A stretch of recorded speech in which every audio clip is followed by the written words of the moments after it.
The next topic that we will discuss under aeolian landscape is that of wind erosion. Wind erosion can happen by two processes, deflation and abrasion, where deflation refers to the removal of loose particles by wind.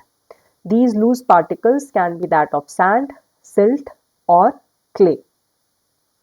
Now, from our day-to-day experience, we know that larger particle like sand will be difficult to remove by wind as compared to a smaller particle, say silt.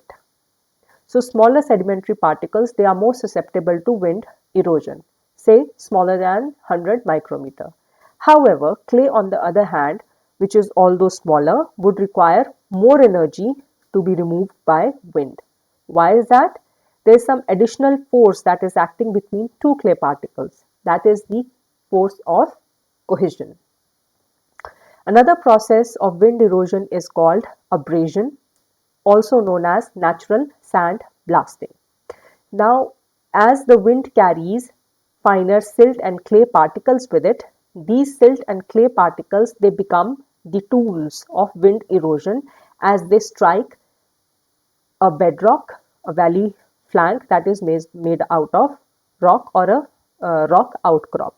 And that leads to the formation of beautiful artifacts and landforms, as you can see in the left hand side picture. The picture on your right explains how wind charged with sand attacks a rock and converts its rough surface into a polished face.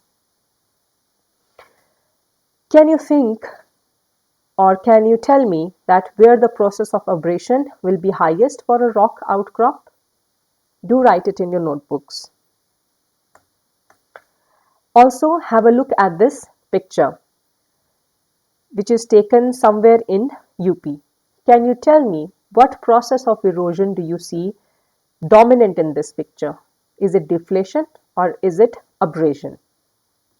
Now, coming to the wind transport, we know that wind transport is dictated by Bernoulli's effect. From a high school physics, we know that Bernoulli's theorem is based on conservation of energy. So say there is an air parcel which has some velocity x in one region and it has atmospheric pressure p. Now in the second region, its velocity increases to x plus 1. So its atmospheric pressure must drop to compensate for this increased velocity. And that is how the Bernoulli's effect works. This is the same effect by which the aircraft is able to stay afloat in air. Now let's have look at Bernoulli's theorem in context of a wind profile. We have seen this picture in the last lecture. So at the bottom we have the low velocity of wind and at the top we have high velocity of wind. Now to conserve the energy, the pressure at the bottom must be higher than the pressure in the layers above the surface. And this high pressure and low pressure creates a gradient between the two regions that is responsible for the circulation of air and also for the wind transportation. However, this is not the most common mechanism under which wind transport happens.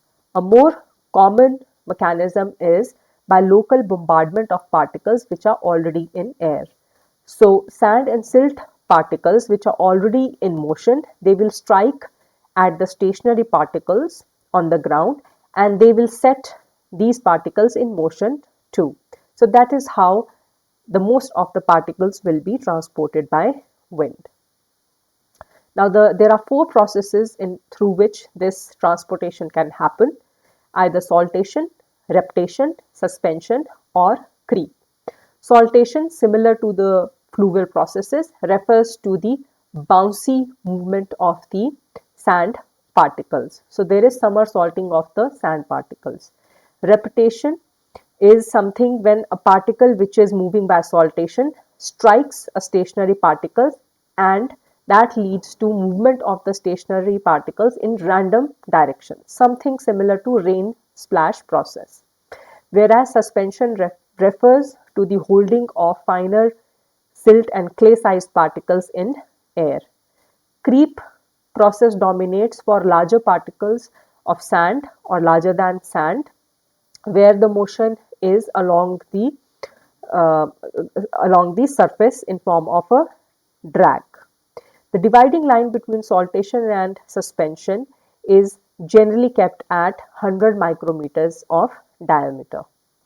Now, can you list down the similarities and differences between fluvial and aeolian transport?